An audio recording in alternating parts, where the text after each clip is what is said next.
Baik, Assalamualaikum warahmatullahi wabarakatuh. Selamat mengikuti perkuliahan ini. Kita sekarang membahas tentang uji statistika non-parametrik. Sebelumnya kita telah menguji statistika parametrik, di mana di dalam menguji statistika parametrik kemarin kita menguji sampel satu arah dan sampel dua arah, serta kita lanjutkan ke analisis varian. Itu semua di dalam uji statistika parametrik. Sekarang kita lanjutkan ke pertemuan ini dengan kita uji statistika non parametrik, di mana uji non parametrik di sini adalah uji statistika ini didasarkan pada dua pertimbangan. Kedua pertimbangan itu adalah yang pertama, jenis pengukuran data. Yang kedua, bentuk distribusi populasi. Dan ini adalah bagannya. Bagan di dalam uji statistika, khususnya statistika non parametrik di sini adalah yang pertama, untuk uji parametrik jika skalanya interval atau rasio. Yang kedua, uji parametrik jika distribusinya normal. Sedangkan untuk jenis uji statistika parametrik di sini adalah uji statistika Z. Uji statistika Z artinya apa? Z adalah apabila datanya besar. Pengertian dari besar di sini adalah datanya N-nya lebih dari 30. Yang kedua, uji statistika T. T ini sini adalah datanya kurang dari 30 atau dinamakan datanya data kecil. Ini secara parsial ya nanti.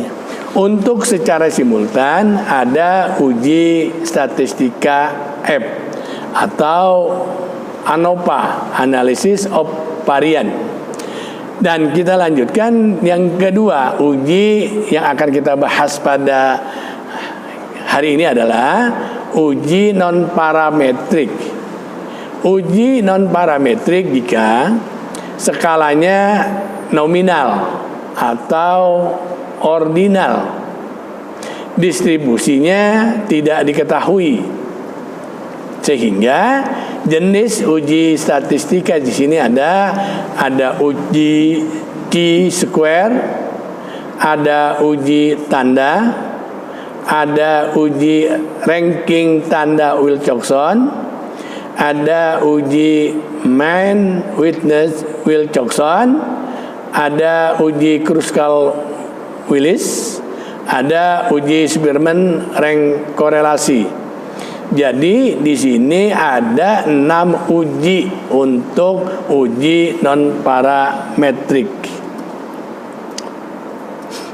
Kita lanjutkan. Untuk apa sih kelebihannya dari uji non parametrik? Yang pertama, kelebihan dari uji non parametrik di sini adalah digunakan pada data skala nominal atau ordinal.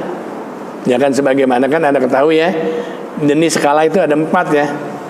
Ada nominal, ada ordinal, ada rasio, dan ada yang kita lihat ya, rasional. Yang selanjutnya, kelebihan yang selanjutnya adalah digunakan untuk sampel kecil dan tidak memerlukan informasi populasi. Yang ketiga, kelebihannya adalah pada umumnya mudah dipahami daripada uji parametrik, lebih mudah, lebih gampang. Sedangkan keterbatasan dari uji non parametrik di sini adalah ketika menggunakan data skala nominal atau ordinal, setiap data hasil perhitungan tidak diperlukan dalam uji ini, sehingga data perhitungan ini akan tidak berguna. Keterbatasan selanjutnya adalah hasil uji bersifat umum karena tidak ada informasi tentang populasi, sehingga hasilnya kurang powerful, kurang maksimal. Sekarang kita lanjutkan ke uji tanda. Untuk uji tanda adalah uji tanda ini didasarkan pada perbedaan tanda antara dua observasi yang berhubungan dan memberi tanda positif dengan adanya perbedaan positif, dan tanda negatif adanya perbedaan negatif. Ini uji tanda. Kita lanjutkan dengan uji tanda untuk sampel kecil. Sampel kecil sekali lagi ya, datanya kurang dari 30. Uji tanda berupa probabilitas yang menunjukkan populasi pertama lebih besar dari populasi kedua, di mana populasi kedua berhubungan dengan populasi yang pertama.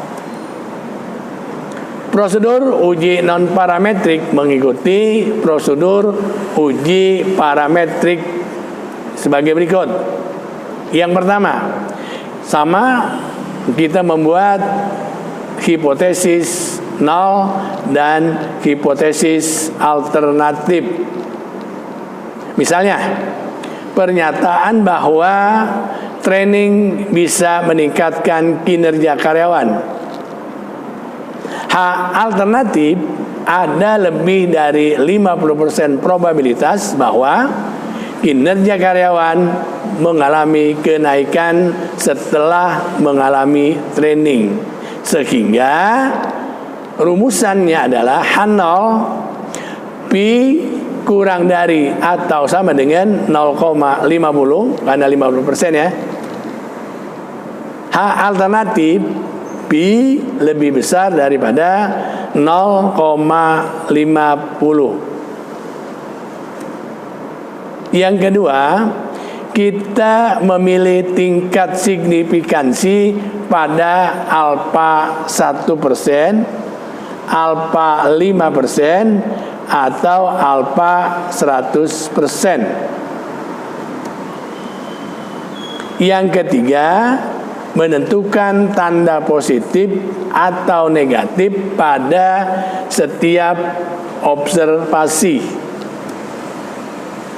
Tanda positif jika ada kenaikan, dan tanda negatif untuk penurunan kinerja karyawan. Bila kinerja sama sebelum dan sesudah kita beri tanda nol tidak dimasukkan dalam uji. Yang keempat, karena sampel kecil, maka uji tanda menggunakan distribusi binomial. Lanjut, kita membahas tentang membuat keputusan yang keempat. Langkah yang keempat, untuk membuat keputusan, misalkan N-nya 14 dan 2 karyawan tidak berubah kinerjanya, maka jumlah N sama dengan 12. Nah, maka kita lihat tabel probabilitas distribusi binomial dengan N sama dengan 12 dan tingkat signifikansinya pi-nya 0,5. Kita hitung probabilitas kumulatif sehingga mendapatkan probabilitas kumulatif mendekati tingkat signifikansinya 0,05, tetapi tidak pernah sama, yaitu 0,19. Jadi jumlah kejadian sukses, yaitu tanda positif, dengan probabilitas kumulatif 0,019 sebesar 10. Keputusan jika jumlah tanda positif lebih besar atau sama dengan 10, maka kita menolak hipotesis 0. Dan sebaliknya, bila tanda positif kurang dari 10, kita gagal menolak hipotesis 0. Ini tabelnya. Tabel probabilitas distribusi binomial dengan N12 dengan pi 0,5. Kejadian sukses ada 12, N-nya ada 12. Untuk probabilitas sukses, ya kita lihat dalam tabel, di tabel yang kedua, serta probabilitas sukses kumulatif, tinggal kita mengkumulatifkan daripada probabilitas sukses ini. Setelah itu di kolom yang keempat ada probabilitas sukses kumulatif. Nah, dari probabilitas sukses kumulatif Anda lihat, Anda cermati hasilnya berapa, tinggal kita lihat. Kita lanjutkan dengan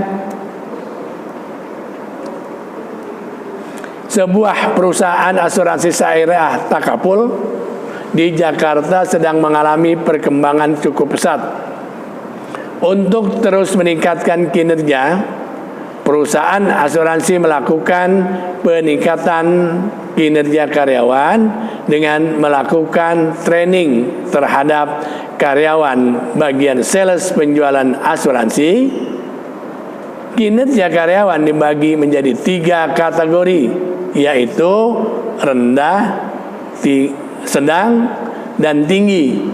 Diambil secara acak sebanyak 10 karyawan, dan hasilnya sebagai berikut. Misalnya namanya dari Agung sampai dengan Gumarang misalnya. Kinerjanya, nilai penjualannya sebelum training, Agung misalnya sedang, Ambarawati rendah, Budiman sedang, Budiawati rendah, dan seterusnya. Atau Desianti tinggi. Nah, dari nilai penjualan sebelum training dan diukur juga setelah penjualan, setelah training. Agung misalnya sebelum training sedang, tetapi setelah training tinggi. Ambarawati rendah, setelah di training sedang. Budiman sebelum dan sesudah masih sedang, sedangkan Budiawati rendah setelah di training tinggi. Cahyadi rendah sedang, sedangkan Desi Santi dari tinggi ke sedang, dia menurun, dan seterusnya. Maka di sini kita bikin kolom perbedaan tanda. Nah, perbedaan tanda yang sedang, yang ada kenaikan kita bikin plus, yang ada penurunan kita kasih min. Nah, di mana kita lihat di sini dari 12 ya, yang ada peningkatan Agung, Ambarwati, dan yang tetap Budiman tetap. Terus ada kenaikan, ini ada Budiawati, ada Cahyadi kenaikan, Desianti ada penurunan, maka dikasih min dari tinggi ke sedang, dan seterusnya adalah ada peningkatan setelah dan sebelumnya dan setelahnya, sehingga ada kenaikan Maka kita lihat di sini dari data tersebut, apakah kita bisa menyimpulkan bahwa training telah meningkatkan kinerja karyawan dengan sales penjualan dengan tingkat signifikansinya alfa sama dengan 5%. Ini dengan lanjutnya kita tingkatkan ke slide yang selanjutnya adalah kita rumuskan hipotesis. Hipotesis yang kita rumuskan di sini adalah H0 P lebih kecil atau sama dengan 0,5. H alternatif HA adalah P lebih besar daripada 0,50. Yang kedua, langkah yang kedua, kita tentukan tingkat signifikannya.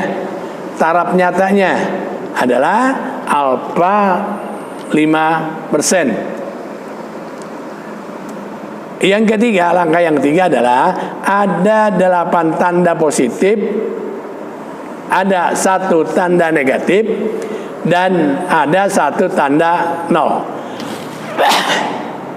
Yang keempat, uji tanda menggunakan distribusi binomial. Yang kelima, kita buat keputusan. Sehingga kita lihat di sini, karena tanda positif dan negatif ada 9, maka N-nya sama dengan 9. Probabilitas kumulatif mendekati 0,05. Tetapi tidak pernah sama dengan tingkat signifikannya 0,05 sebesar 0,020 dengan jumlah kejadian sukses sebesar 7. Keputusannya, jika jumlah tanda positif lebih besar atau sama dengan 7, maka kita menolak hipotesis 0. Dan sebaliknya, gagal menolak 0. Artinya apa? Training karyawan mampu meningkatkan kinerja karyawan. Ini kita lihat di dalam kolom probabilitas distribusi binomial dengan N sama dengan 9 dan P sama dengan 0,05. Dengan kita lihat probabilitas suksesnya berapa, dengan probabilitas sukses kumulatifnya berapa. Nanti kita tinggal lihat di situ probabilitas suksesnya. Dilanjutkan, kita lanjutkan ke slide selanjutnya adalah kita tinggal uji tanda untuk sampel besar. Tadi kan uji tanda sampel kecil. Untuk uji tanda sampel besar jika sampelnya lebih dari 10. Ini beda ya. Untuk uji non parametrik, untuk sampel besar ujinya mengikuti distribusi normal berdasarkan distribusi Z. Di mana rumusnya Z kan sama dengan Z sama dengan kurung buka X plus minus 0,5 dikurang 0,5 N dibagi 0,5 dibagi akar N. Sehingga kita lihat di sini tanda positif atau negatif kurang dari N dibagi 2 menggunakan formulanya sebagai berikut. Di mana formulanya Z sama dengan kurung buka X plus 0,5 dikurang 0,5 N dibagi 0,5 dibagi akar N, sehingga tanda positif atau negatif lebih dari N dibagi 2 menggunakan formulanya adalah sebagai berikut. Z kurung buka X min 0,5 dikurang 0,5 dibagi 0,5 dibagi akar N. Sama yang di atas ya, karena intinya sama. Kita lanjutkan ke slide berikutnya adalah latihan atau contoh. Departemen Pemasaran Perusahaan Makanan Ringan ingin mengetahui bagaimana respon konsumen terhadap produk kacang. Apakah menyukai rasa bawang atau asin? Sampel sebanyak 100 responden diambil secara acak dengan rasa bawang ditandai dengan positif dan asin ditandai negatif. Dan dari 100 responden tersebut 60 menyukai rasa bawang. Dengan derajat kepercayaan 5%, kita bisa menyimpulkan bahwa memang terdapat perbedaan selera konsumen. Maka rumusannya adalah H0 Pi sama dengan 0,5, selera konsumennya sama. Sedangkan H alternatif adalah Pi tidak sama dengan 0,5, artinya selera konsumen tidak sama. Yang kedua, langkah yang kedua, tingkat signifikansi pada alfa 5%. Untuk langkah yang ketiga, kita tentukan uji distribusi Z. Yang keempat, kita ambil keputusan. Nah, maka dengan keempat langkah tersebut, nilai Z kritis uji dua sisi pada alfa 5% adalah plus minus 1,96. Tanda plus 70 lebih besar dari 50 kurung buka N dibagi 2, maka nilai Z hitungnya sebagai berikut. Z kurung buka X min 0,5 kurung tutup dikurang 0,5 N dibagi 0,5 dibagi akar N menjadi kurung buka 60 dikurang 0,05 kurung tutup dibagi kurung buka 0,5 kurung tutup dikali kurung buka 100 dibagi 0,5 dikali kurung buka 10 menjadi 1,9. Nah, kita lihat Z hitung 1,9, Z kritis 1,96. Mana lebih besar? Otomatis Z hitung lebih kecil daripada Z kritis. Z hitung 1,9, Z kritis 1,96. Artinya apa? Karena Z hitung 1,9 lebih kecil dari 1,96, sehingga kita gagal menolak H0. Jadi kesimpulannya, dari sampel yang ada belum bisa membuktikan bahwa konsumen mempunyai selera yang berbeda. Kita lanjutkan sekarang uji hipotesis median. Untuk uji hipotesis median, uji yang pertama adalah uji median dilakukan dengan uji tanda. Yang kedua, tanda positif untuk observasi di atas hipotesis median, tanda negatif untuk observasi di bawah hipotesis median, dan observasi sama dengan hipotesis median, maka tanda 0 sehingga bisa dihilangkan observasi ini.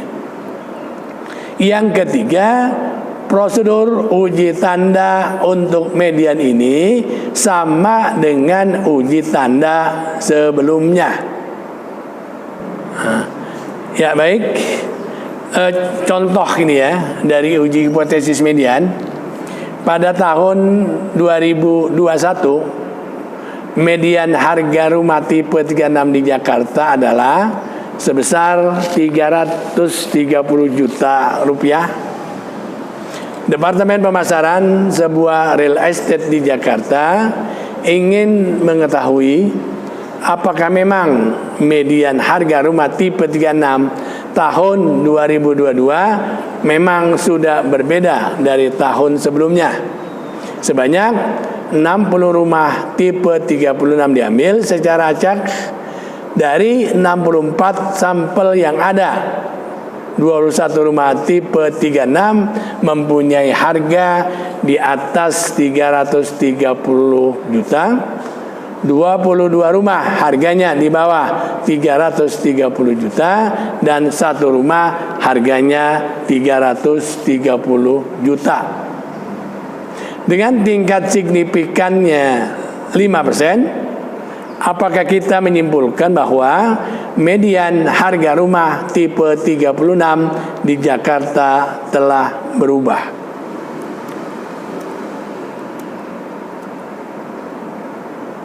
Dan selanjutnya, langkah yang pertama kita merumuskan hipotesis. Artinya H0 median sama dengan 330. H alternatif median tidak sama atau sama dengan 330. Dan tingkat signifikannya pada tingkat alfa sama dengan 5%. Yang ketiga, uji distribusi Z. Yang keempat, kita membuat keputusan. Nilai Z kritis uji dua sisi pada alfa 5% adalah plus minus 1,96. Tanda plus 41 lebih besar daripada 32. Di mana burung buka N dibagi 2, maka nilai Z hitungnya sebagai berikut. Z kurung buka X min 0,5 kurung tutup dikurang 0,5 N dibagi 0,5 dibagi akar N menjadi kurung buka 41 dikurang 0,5 kurung tutup dikurang kurung buka 0,5 dikali 64 dibagi 0,5 dikali 8 menjadi 2,125. Nah, karena Z hitungnya 2,125 lebih besar daripada 1,96, jadi untuk keputusannya kita lihat nilai Z hitung 2,125 lebih besar dari 1,96 sehingga menolak H0. Kesimpulannya, sampel cukup bukti bahwa median harga rumah tipe 36 telah berubah pada tahun 2022 yang ada di Jakarta. 2014 diganti 2022 ya. Kita lanjutkan. Uji ranking tanda Wilcoxon.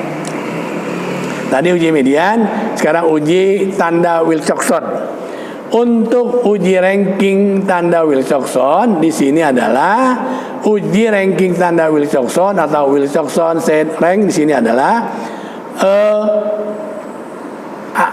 kriterianya uji statistika perbedaan dua sampel dependen di mana datanya skala ordinal.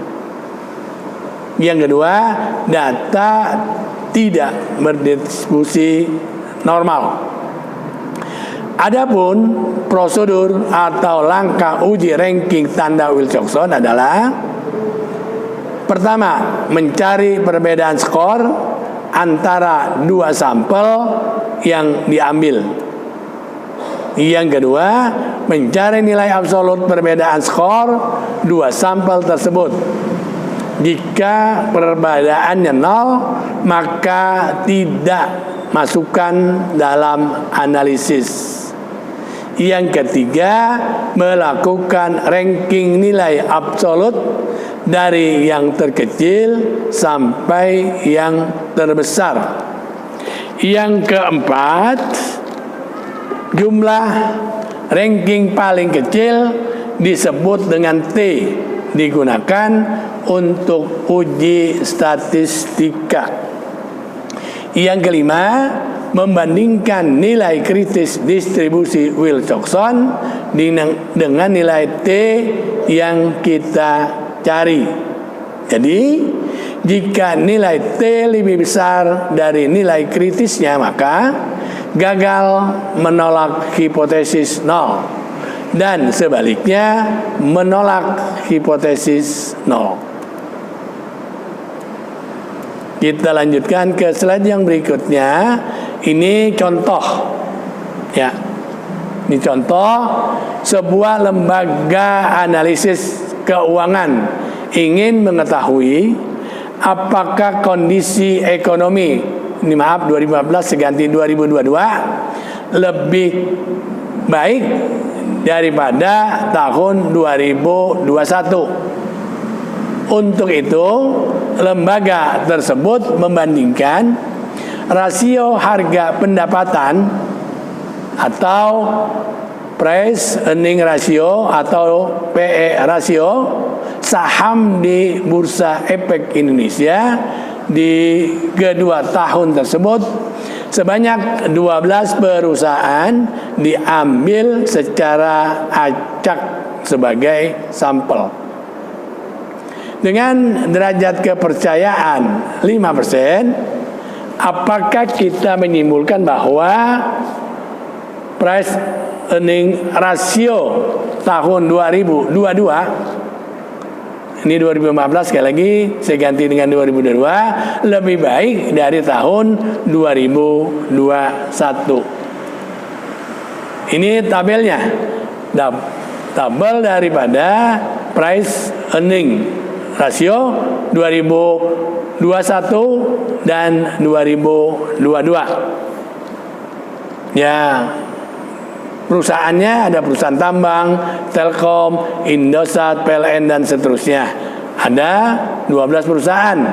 2021 ini tambang 23, 2014 40 ada kenaikan.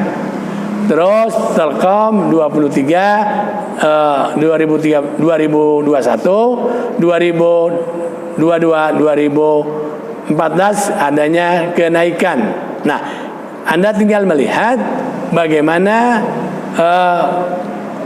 FE rasio di tahun 2021 dibandingkan dengan tahun 2022. Kita lanjutkan tentang perumusannya.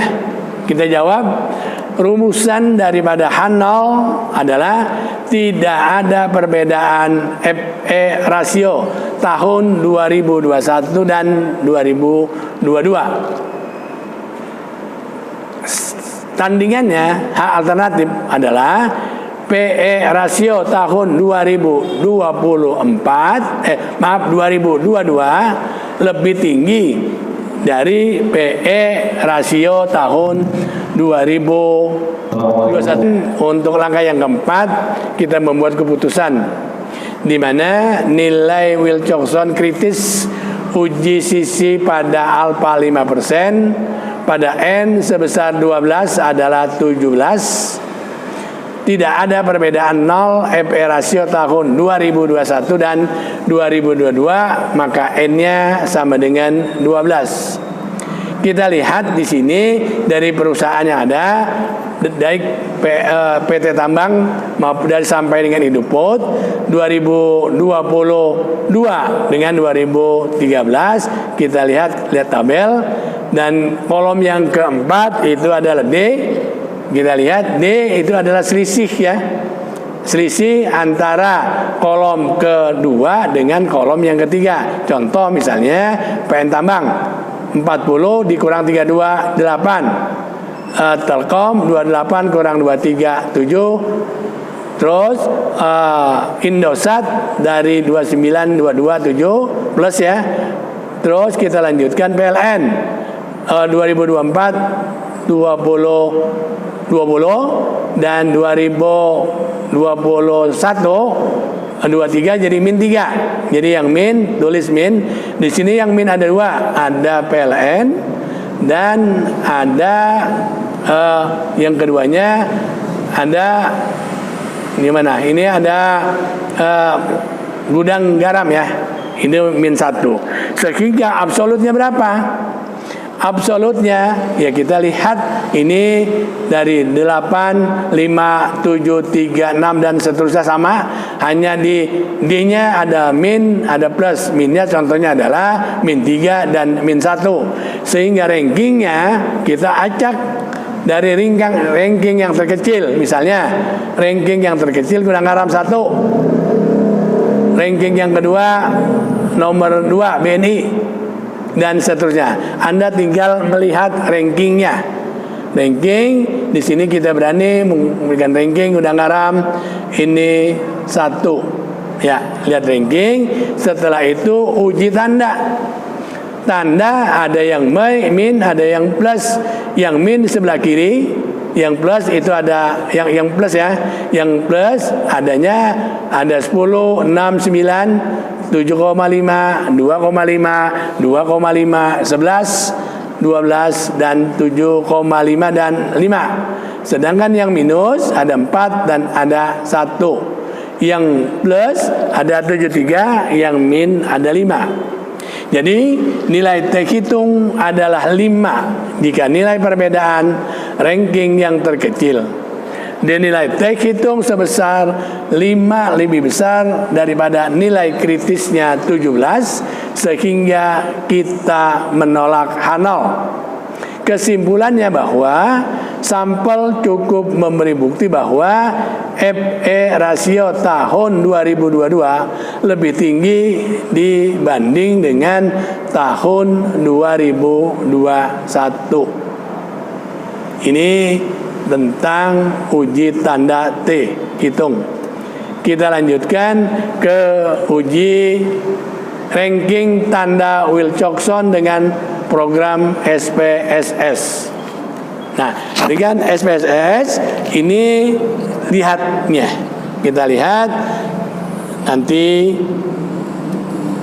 modelnya, model seperti ini dengan menggunakan SPSS.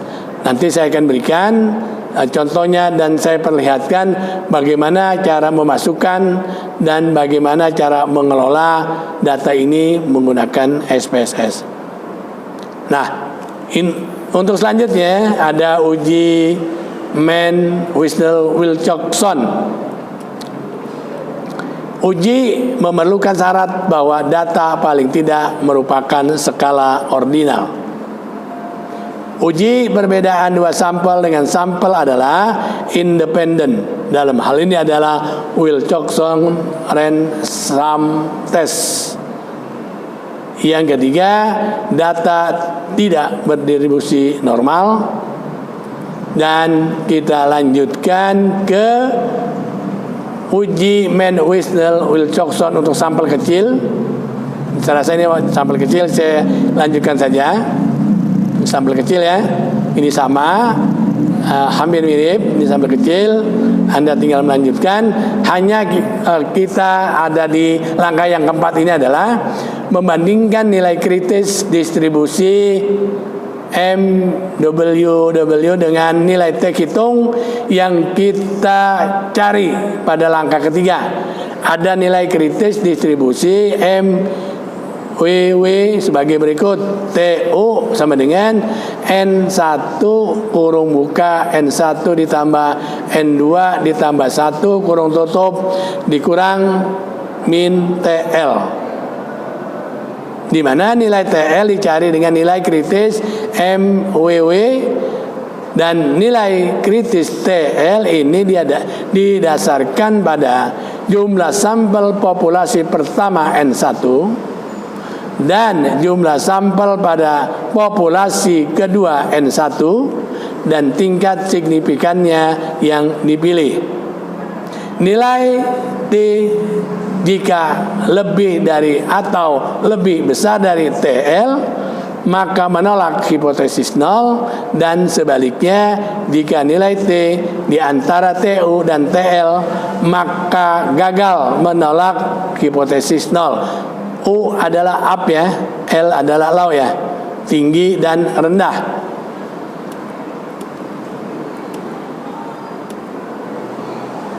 Contoh, ada dua kelas statistika, yaitu kelas A dan kelas B, yaitu ditawarkan setiap semester. Masing-masing kelas berjumlah 75 mahasiswa, dan 5 nilai mahasiswa dari kedua kelas tersebut diambil secara random. Hasilnya sebagai berikut.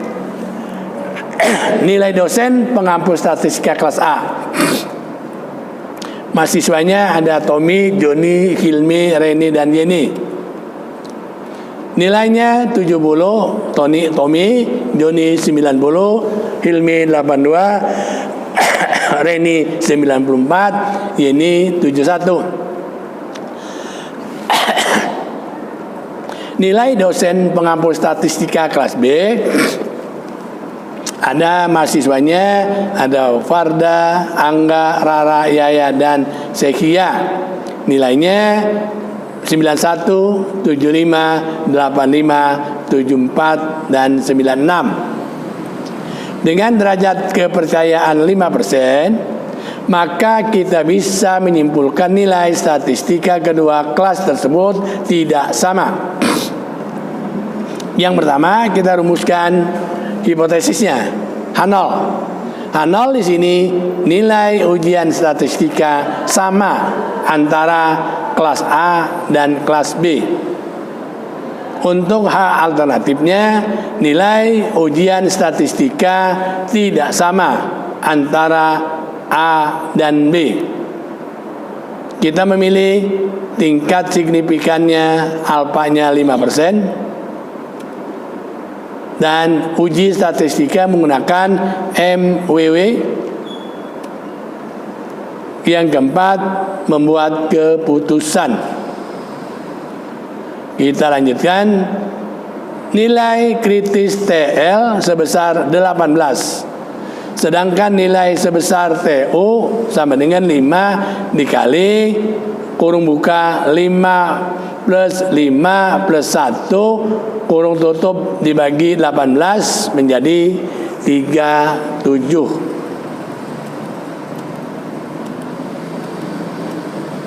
Nilai hitung adalah 24, yaitu jumlah ranking yang paling kecil adalah pada kelas A. Nilai hitung sebesar 24 ini lebih besar dari 17, tetapi lebih kecil dari 37, sehingga kita gagal menolak H0.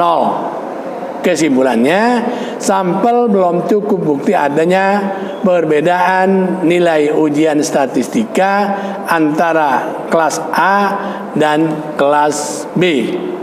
Kita lihat di sini di dalam tabelnya. Nama mahasiswanya, nilai statistikanya, nilai rankingnya, ranking kelas A dan kelas B. Ini terlihat di dalam tabelnya, tabel ujian. Lihat dulu, saya panteng dulu di sini sengaja. Kita lanjutkan sekarang ke uji Mann-Wieser-Wilcoxon untuk yang besar. Tadi yang kecil ya. Sekarang yang besar, sampelnya lebih dari 10, ujinya sama, MWW dengan distribusi Z, dan adapun nilai Z hitung untuk uji MWW sampel besar, rumusnya adalah Z sama dengan R dikurang 1/2 dikali N1 plus N2 plus 1 kurung tutup dibagi akar 1/12 dikali N1 N2 dikali kurung buka N1 plus N2 plus 1 kurung tutup. N1 dan N2 adalah jumlah sampel populasi 1 dan 2. Sedangkan R adalah jumlah ranking sampel pertama atau kedua. Contoh, lembaga riset perusahaan otomotif Astra cabang Bandung ingin mengetahui apakah model sepeda motor Honda jenis manual dan matic setelah 4 tahun digunakan memang berbeda dalam jumlah jarak yang bisa ditempuh dalam kilometer per liternya. Sebanyak 12 sampel diambil secara acak untuk masing-masing model.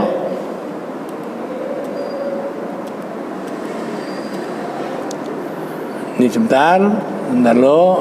Nah, dengan modelnya, ya ini udah. Kita lanjutkan. Dengan derajat kepercayaan 5%, apakah bisa menyimpulkan bahwa model manual lebih irit daripada model matic? Nah, kita lihat dari datanya ini. Jarak dan dalam kilometer per liter sepeda motor memuat manual dan matic ya. Kita lihat datanya dari 12 sepeda motor, jarak tempuhnya per meter, sepeda motornya apa, kilometer yang ditempuhnya berapa. Kita lihat. Maka rumusannya adalah H0 tidak ada perbedaan jarak jumlah per liternya antara sepeda motor manual dan matic. Alternatif, jarak tempuh per liternya sepeda motor manual lebih jauh daripada matic. Yang kedua, langkah yang kedua, tingkat signifikan pada alfa 5%. Yang ketiga, uji statistika MWW sampel besar.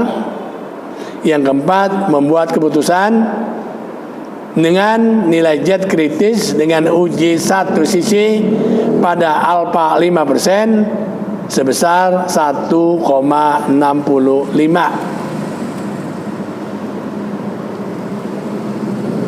Nilai Z hitung. Z sama dengan 118 dikurang 1,2 atau 1 dibagi 2 dikali 12 kurung buka 12 ditambah 12 ditambah 1 kurung tutup dibagi akar 1/12 dikali kurung buka 12 dikali kurung buka 12 dikali kurung buka 12 plus 12 plus 1 menjadi min 32 dibagi 17/32 menjadi min 1,86. Kita lihat tabelnya, jarak dalam kilometer per liter sepeda motor manual dan matic. Rankingnya lihat, ini ada 182.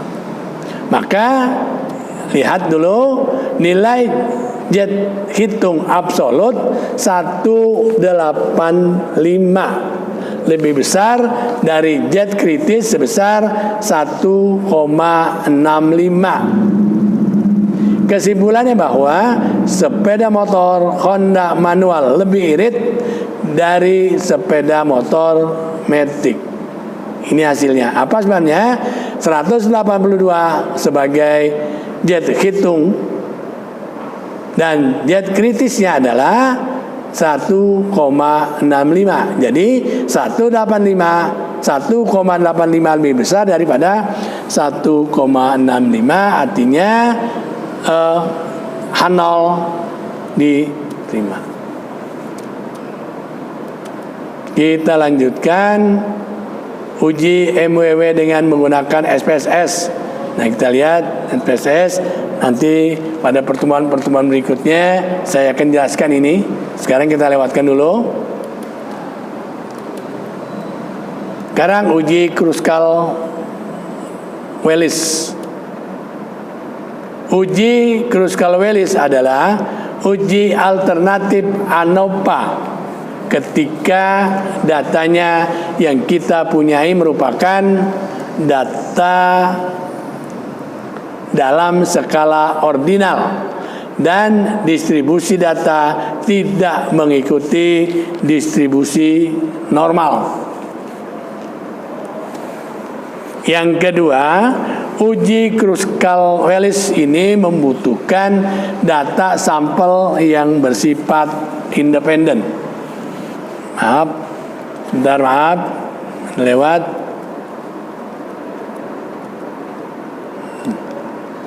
Hipotesis yang ketiga atau langkah yang ketiga di dalam kita menyusun hipotesis adalah hipotesis nol.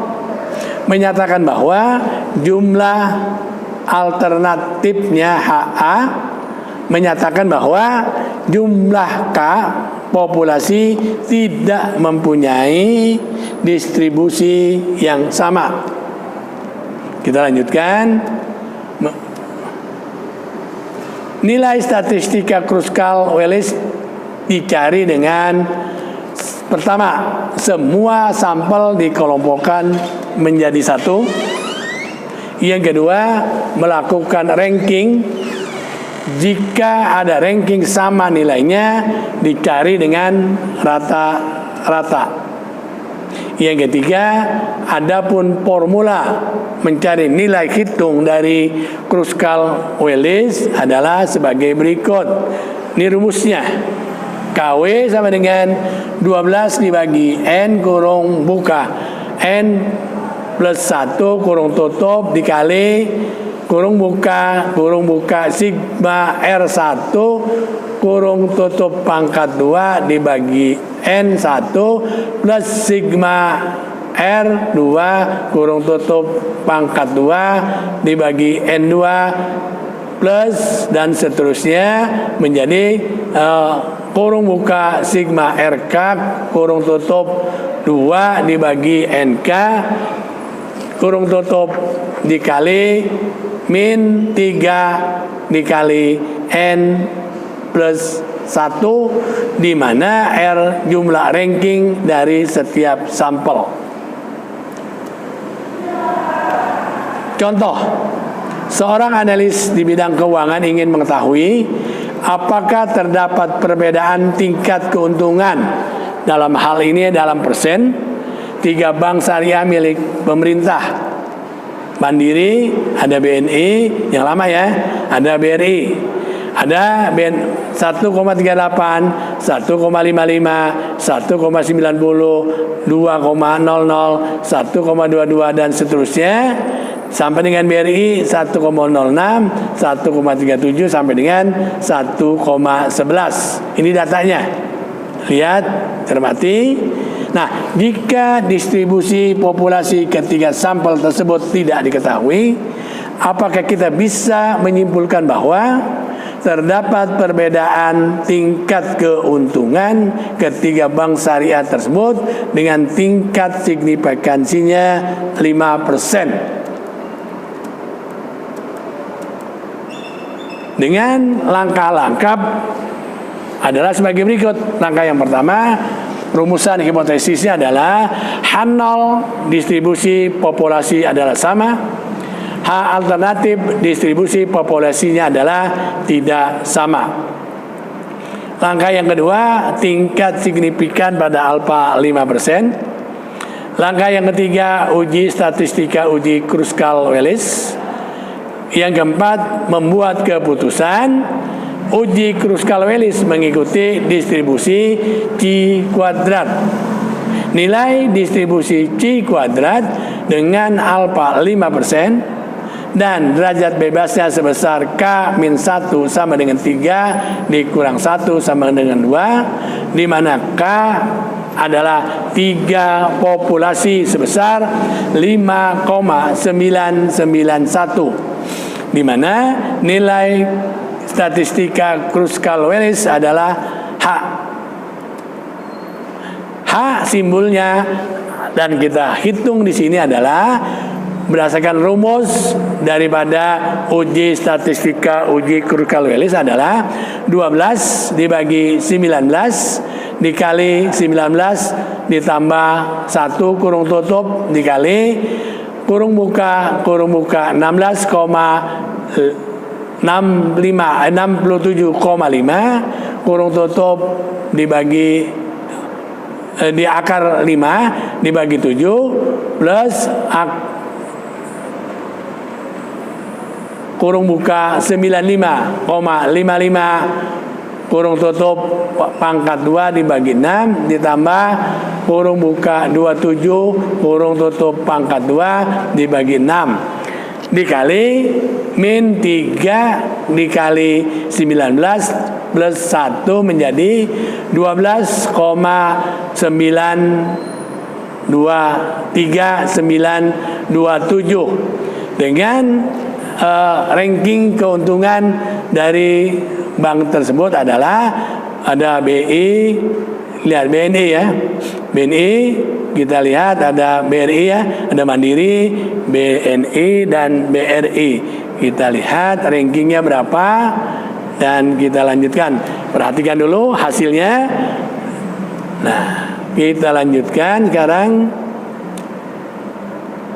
Nilai Kruskal-Wallis sebesar 12,3927 lebih besar dari nilai kritis sebesar Q kuadrat 5,991 sehingga kita menolak hipotesis nol. Artinya kesimpulannya ada perbedaan tingkat keuntungan antara ketiga bank tersebut. Di dalam Kruskal-Wallis ini dalam ranking ya, kita lihat. Ya, kita lanjutkan. Itu nanti kita lihat di dalam manual saja nanti ya, pada saat kita mengadakan pertemuan. Ya. Sekarang yang terakhir ini ada uji korelasi rank Spearman. Yang sering kita gunakan adalah ini, uji korelasi rank Spearman, di mana uji korelasi menunjukkan keeratan hubungan antara satu variabel dengan variabel lainnya. Yang kedua, besarnya keeratan hubungan antara dua variabel dihitung dengan koefisien korelasi. Ada 3, jumlah korelasi digunakan untuk mencari keeratan antara dua variabel dalam skala ordinal. Yang keempat, uji korelasi dari dua variabel skala ordinal. Ini bisa diuji dengan menggunakan uji korelasi ranking dari Spearman. Formula koefisien korelasi dari Spearman sebagai berikut.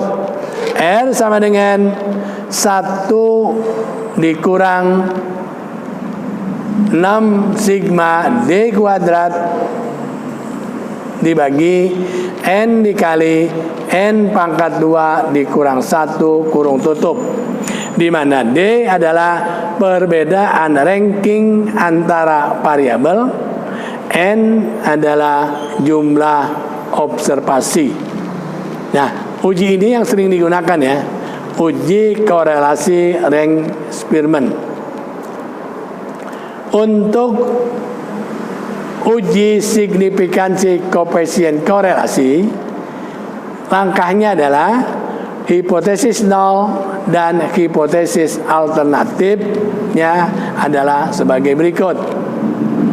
H0 sama dengan R sama dengan 0, dan H alternatif adalah R tidak sama dengan 0. Hipotesis 0 mengatakan bahwa tidak ada korelasi antar dua variabel, sedangkan hipotesis alternatifnya mengatakan terdapat korelasi.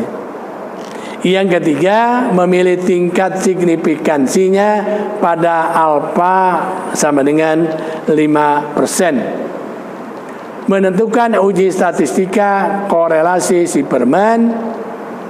Yang keempat, membuat keputusan dengan uji statistik untuk sampel lebih dari 8 adalah mengikuti distribusi T dengan derajat kebebasan atau DF sebesar N-7. Adapun formulanya adalah sebagai berikut rumusnya. T sama dengan RS, Spearman ya, S-nya Spearman, akar N-2 dibagi 1 min RS pangkat 2, di mana RS adalah jumlah koefisien korelasi Spearman dan N adalah jumlah observasi.